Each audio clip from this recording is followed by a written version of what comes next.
ಮಾತೆತ್ತಿದ್ರೆ ಸರ್ಕಾರ ಹೇಳುತ್ತೆ ಗ್ಯಾರಂಟಿ ಯೋಜನೆಗಳನ್ನು ಕೊಟ್ವಿ, ಮಹಿಳೆಯರಿಗೆ 2,000 ರೂಪಾಯಿ ಕೊಟ್ವಿ, ಗೃಹಲಕ್ಷ್ಮಿ ಯೋಜನೆಯನ್ನು ನಾನು ಸ್ವಾಗತಿಸ್ತೇನೆ, ನಾವು ವಿರೋಧ ಮಾಡಲೇ ಇಲ್ಲ. ಮಹಿಳೆಯರಿಗೆ 2,000 ರೂಪಾಯಿ ಕೊಡೋದಕ್ಕೆ ನಮ್ದು ವಿರೋಧ ಇಲ್ಲ. ಆದ್ರೆ ಕಾಲ ಕಾಲಕ್ಕೆ ಕೊಡಿ, 3 ತಿಂಗಳಿಗೊಂದ್ಸರಿ 6 ತಿಂಗಳಿಗೊಂದ್ಸರಿ ಗೃಹಲಕ್ಷ್ಮಿಯನ್ನ ಚುನಾವಣೆ ಲಕ್ಷ್ಮಿಯನ್ನಾಗಿ ಮಾಡ್ಕೋಬೇಡಿ. ಚುನಾವಣೆ ಬಂದಾಗ ಹಣ ಕೊಡೋದಲ್ಲ, ಪ್ರತಿ ತಿಂಗಳು ಅವ್ರಿಗೆ ಕೊಡಬೇಕು ನಿಮ್ಮ ಕಮಿಟ್ಮೆಂಟಿನ ಪ್ರಕಾರ. ಆದ್ರೆ 2,000 ರೂಪಾಯಿ ಕೊಟ್ಟು ಎಷ್ಟು ಕಿತ್ಕೊಂಡ್ರಿ ನೀವು?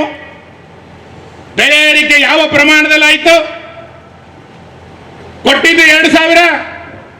ಭಾರಿ ಜನ ಕಾಂಗ್ರೆಸ್ ಹೇಳ್ತಾರೆ 2,000 ಕೊರಿಯಾ, 2,000 ಕೊರಿಯಾ. ಶಾಸಕರುಗಳು, ಉಸ್ತುವಾರಿ ಸಚಿವರು ಹೇಳೋದೇನು? 2,000 ಕೊಟ್ಟರದೇ ಅಭಿವೃದ್ಧಿ, ಅದರ ಅಭಿವೃದ್ಧಿ ಅಲ್ವಾ ಅಂತ ಕೇಳ್ತಾರೆ. ಒಂದು ಮನೆಗೆ, ಒಂದು ಹೆಣ್ಣು ಮಗುವಿಗೆ 2,000, ಒಂದು ಮನೆಗೆ 2,000, ಎಲ್ಲ ಹೆಣ್ಣು ಮಕ್ಕಳಿಗಲ್ಲ.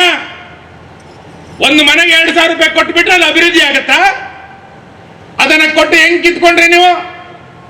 ಸರ್ಕಾರಿ ಬಸ್ಗಳ ರೇಟನ್ನು ಎಷ್ಟು ಜಾಸ್ತಿ ಮಾಡಿದ್ರಿ? ಪೆಟ್ರೋಲ್ ಬೆಲೆ 39 ರೂಪಾಯಿ ಇದ್ದು 50 ರೂಪಾಯಿ ಯಾಕಾಯ್ತು?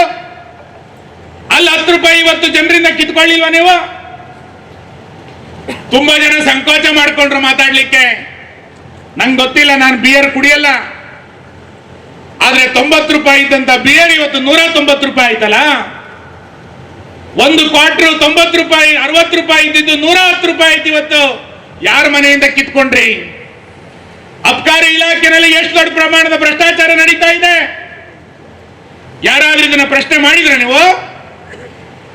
ಹಾಲಿನ ಬೆಲೆ ಎಷ್ಟು ದೊಡ್ಡ ಪ್ರಮಾಣದಲ್ಲಿ ಜಾಸ್ತಿ ಆಯ್ತು? ಪೆಟ್ರೋಲಿನ ಬೆಲೆ, ಡೀಸೆಲಿನ ಬೆಲೆ, ತಾಲೂಕು ಆಫೀಸ್ ಇಲ್ಲೇ ಇದೆ. ಜನನ ಮರಣ ಪತ್ರವನ್ನು ತೆಗೆದುಕೊಳ್ಳಿಕ್ಕೆ ಹೋದ್ರೆ 4 ಪಟ್ಟು 5 ಪಟ್ಟು ಜಾಸ್ತಿ ಆಗಿದೆ. ಸ್ಟಾಂಪ್ ಡ್ಯೂಟಿ ಎಷ್ಟು ಪ್ರಮಾಣದಲ್ಲಿ ಜಾಸ್ತಿ ಆಯ್ತು? ಟ್ಯಾಕ್ಸ್ಗಳು ಎಷ್ಟು ಜಾಸ್ತಿ ಆಯ್ತು? ಕೊಟ್ಟಿದ್ದು 2,000 ಒಂದು ಮನೆಗೆ, ಆ ಮನೆಯಿಂದ ಪ್ರತಿ ತಿಂಗಳು 6,000 ರೂಪಾಯಿ ಕಿತ್ಕೊಂಡಿದ್ದೀರಿ ನೀವು. ಇದು ಅಭಿವೃದ್ಧಿ ಅಂತ ಹೇಳ್ತಾರೆ ಇದಕ್ಕೆ?